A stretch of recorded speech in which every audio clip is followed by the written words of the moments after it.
भारत के पहले नागरिक के तौर पर प्रणब मुखर्जी जी 25 तारीख को शपथ लेंगे और उसी दिन वो राष्ट्रपति भवन में जाएंगे। कैसा रहा उनका इलेक्शन कैंपेन और क्या है उनकी आगे की तैयारी, इस बारे में बात करने के लिए हमारे साथ खुद मौजूद हैं महामहिम प्रणब दा, बहुत बहुत बधाई हो हमारे तमाम दर्शकों की तरफ से। सबसे पहले मैं आपसे ये जानना चाहूँगा कि इस इलेक्शन कैंपेन में हमने आपको बहुत जगहों पर देखा, खास तौर पर उत्तर प्रदेश जैसी स्टेट में जहां पर आपने लगभग 600 एमएलएस को, लगभग 70 एमपीज को एक साथ एड्रेस किया और धारा प्रवाह हिंदी में लोग बहुत इम्प्रेस थे। तो आपको नहीं लगता कि इतनी अच्छी हिंदी आपको कंटिन्यूएशन में हमेशा रखनी चाहिए थी? नहीं, हिंदी तो जरूर रखना चाहिए, हिंदी इम्प्रूव होना चाहिए। हिंदी तो भारत के जनता की भाषा है, वास्ट नंबर ऑफ पीपल, ज़्यादा से ज़्यादा लोग हिंदी समझते हैं। लेकिन पहले तो महामहिम अभी बना नहीं, कल ओथ लेने का बाद मैं महामहिम बनूंगा इसलिए मैं थोड़ा कलेक्शन कर रहा हूं आपका एड्रेस में। दूसरा बात है, जो कैंपेन का बात आपने कहा था, मैंने ये सोचा जब सोनिया जी मेरा नॉमिनेशन घोषित किया कि मैं यूपीए का उम्मीदवार बनूंगा, साथ साथ उनकी घोषणा की बाद कभी घंटा भर में ही, चाहे मुलायम सिंह जो हो, चाहे मायावती जी हो, उन्होंने मदद किया, साथ साथ जेडीएस, देवेगौड़ा जी, लालू जी, पासवान जी सपोर्ट कर दिया। उसके बाद तो आपको जानकारी है, हमारे प्रतिपक्ष में है अभी जो एनडीए के दो शरीक जेडीयू शिवसेना, उन्होंने भी निर्णय कर चुका था जो मुझे मदद करेंगे। सीपीआईएम फॉरवर्ड ब्लॉक, ये दोनों लेफ्ट पार्टीज भी उन्होंने डिसीजन लिया मुझे सपोर्ट करने के लिए। इसलिए मैं सोचा मैं कम से कम जिन राज्यों में ये पार्टियों को एमएलए है, एमपी है, हमारा एमएलए यूपीए का एमएलए एमपी तो है ही, मैं सबसे मिलूंगा सिर्फ उनको धन्यवाद देने के लिए, क्योंकि ये राष्ट्रपति का चुनाव तो आम चुनाव नहीं है। जनता से चुने हुए विधायक, सांसद ये चुनाव में भाग लेंगे, उन्होंने इलेक्टोरल कॉलेज बनाएंगे।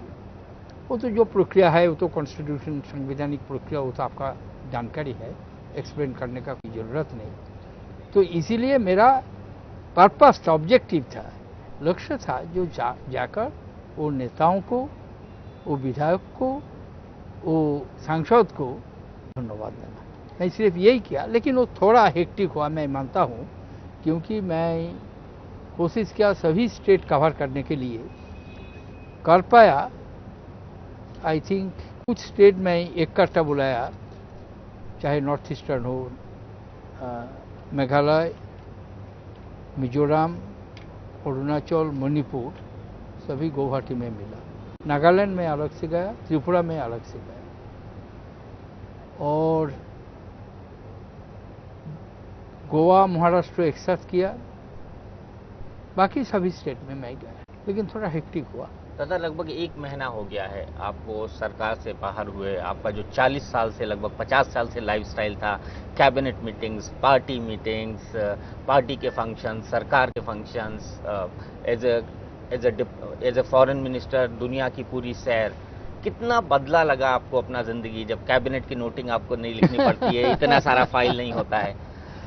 थोड़ा तो आई एम मिसिंग, जो ज़्यादा मिस कर रहा हूँ वो है जो पार्टी कोलीग से काफ़ी लंबा दूर तक जुड़े हुए हैं, लंबा टाइम तक जुड़े हुए हैं, जिसके साथ काम किया, उनको उस रूप से मैं तो नहीं मिलने पाऊंगा।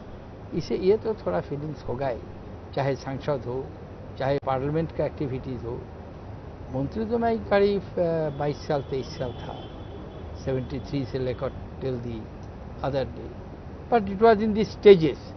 मैं तो सिर्फ कांग्रेस प्राइम मिनिस्टर के अंडर में ही मंत्री किया था, तो इसलिए there was gap. But parliament में एक टर्म छोड़ के 69 से जब तक वो डिक्लेयर हुआ तब तक मैं एमपी था दादा, आप बहुत पढ़ते हैं और मैंने ये सुना है कि पिछले 1 महीने में आपने प्रेसिडेंट हाउस से रिलेटेड कई सारी पुस्तकें पढ़ी हैं। सारी पुस्तक नहीं, 2-4 पुस्तक भी है पढ़ा, लेकिन ये एक सेटिस्फैक्शन है कि मुझे पढ़ने का कुछ टाइम मिलेगा। खास करके दिस 2 UPA 1 UPA 2 ये जब सरकार बना तब प्रेशर वर्कलोड थोड़ा बढ़ गया, इसलिए पढ़ने का टाइम थोड़ा कम हो गया। दादा, आप रोज अखबार पढ़ते हैं, कई सारे अखबार पढ़ते हैं। मैं एक राजनीतिक सवाल नहीं पूछ रहा हूँ, मैं सिर्फ आपका रिएक्शन जानना चाहता हूँ। आप भी पढ़ते होंगे कि सरकार में X दिक्कत है, Y दिक्कत है, तो पिछले 1 महीने से आप कैसा फील करते हैं? क्योंकि ये सब ट्रबल शूटिंग का काम, इन सब चीजों को हैंडल करने का काम सरकार के बिहाफ पे, पार्टी के बिहाफ पे आप ही करते थे। मसलन एनसीपी और कांग्रेस का रिलेशन। काम जो होगा अभी तो जो है, अभी तो मैं कैंपेन में था, ये तो एक मुझे एंगेज रखा कैंपेन में, तो 1 महीना तो एंगेज रखा। कैंपेन खत्म हुआ 15, उसके बाद 16, 17, 18, 19 वोट हुआ, उसके बाद 20th 21st वेट किया, 22nd जस्ट 1 वीक हुआ देयर। सो अभी तो फिर may be, I don't know, हो सकता है राष्ट्रपति भवन में जाकर मैं ज़्यादा मिस करूँगा, मिस कर रहा हूँ, ये नहीं कहूँगा, ये बताना ठीक नहीं होगा, सही नहीं होगा, मैं मिस कर रहा हूँ। साथ साथ ये भी मैं मानता हूँ कि ये डिसीजन तो पार्टी का ही डिसीजन है। जब मेरे नाम पर चर्चा हो रहा था, सोनिया जी मुझे पूछा, मैंने कहा कि मैं ये कांग्रेस कार्यकर्ता हूँ, मैं कौन सा काम करूँगा, कौन सा जिम्मेदारी मेरे पर आएंगे, ये डिसीजन लेने का जिम्मेदारी आपका है, आप जो भी डिसीजन लेंगे मैं वो डिसीजन मानूंगा। दादा, आपने कहा था कि 2014 का लोकसभा चुनाव आप नहीं लड़ेंगे, आप सक्रिय राजनीति में नहीं हुए, ऐसे छोटे बयान मैंने आपके देखे थे रन अप टू प्रेसिडेंट मैंने कहा जी। मैं ये जानना चाहता हूं कि क्या राजनीति में किसी नेता के लिए रिटायरमेंट एज होनी चाहिए? ये डिस्कशन बड़े लंबे वक्त से चला रहा है। ये तो जो थियोरिटिकल डिस्कशन, मैं वो डिस्कशन में नहीं जा रहा हूँ, लेकिन मैंने ये कहा इसीलिए कि मैंने कैलकुलेट किया, मैं अभी 76 प्लस 77 में कंप्लीट करूंगा दिसंबर में, जुलाई महीना में मैं हैव कंप्लीटेड 76 ईयर्स इन। सो उसी टाइम मैंने सोचा, जब 2014 में मेरे एज होगा 79, so at that age whether it would be possible for me, that's why I said that I feel that it is my time for retirement, because बहुत सारे लोग they started their membership in parliament or political career in mid-40s, 40, 45, 50। my son भी वो legislature में आया 55 में, 54 में, मैं तो 34 में पार्लियामेंट में आ गया, तो 20 साल तो मेरे उधर से ही चला गया।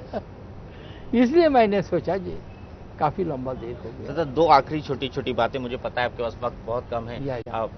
लोग चाहते हैं, लोगों से हम जब बात करते हैं, उनके जब रिएक्शंस आते हैं, वो चाहते हैं कि प्रणव दा सरकार में इतने सक्रिय रोल में रहे हैं, बहुत एक्टिव पॉलिटिशियन रहे हैं, they would like to see you as people's president. आपने कुछ सोचा है कि किस तरीके से प्रेसिडेंट हाउस में रहते हुए भी आप आम आदमी से जुड़े रहेंगे? ना, वो तो सोचना होगा, वो तो करना ही होगा। बहुत सारे प्रेसिडेंट, फॉर इंस्टेंस कलाम साहब had constant interaction with the students, उन्होंने भी एक तरीका बनाया। प्रतिभा जी भी किसी डेवलपमेंट का मामला में, राष्ट्रपति प्रतिभा जी, उन्होंने भी गवर्नमेंट मिनिस्टर्स, ऑफिसर्स से इंटरेक्ट करते, कैसे माइनर इरिगेशन, कैसे सिंचाई, कृषि को विकास कैसे हो सकता है, इसी पर दिलचस्पी लेते थे। तो बहुत सारे प्रेसिडेंट ऐसा कार्यक्रम किया। मैं पूरा आउटलाइन कहूँगा, पहले तो एक्सेप्टेंस स्पीच में मैं कुछ कहूँगा, उसके बाद मैं जब जाऊँगा सब सोचकर, सब साथियों के साथ सलाह विचार विमर्श करने के बाद मैं निर्णय करूँगा। एक आखिरी चीज दादा, कल आप शपथ ले रहे हैं और टीम अन्ना जिनके साथ आपका इंटरेक्शन रहा है, वो आपके और कई मंत्रियों के मुद्दे को लेकर इंडेफिनिट फास्ट कर रहे हैं। आपको लगता है कि इस पद को, इस कंट्रोवर्सी में सीटना चाहिए? लेकिन लाए तो क्या करें, तो डेमोक्रेसी है, सब कुछ बोलना कहना, जो उस मामला पर मैं कोई टिप्पणी करना नहीं चाहता हूँ, वो तो सभी पब्लिक डोमेन में है।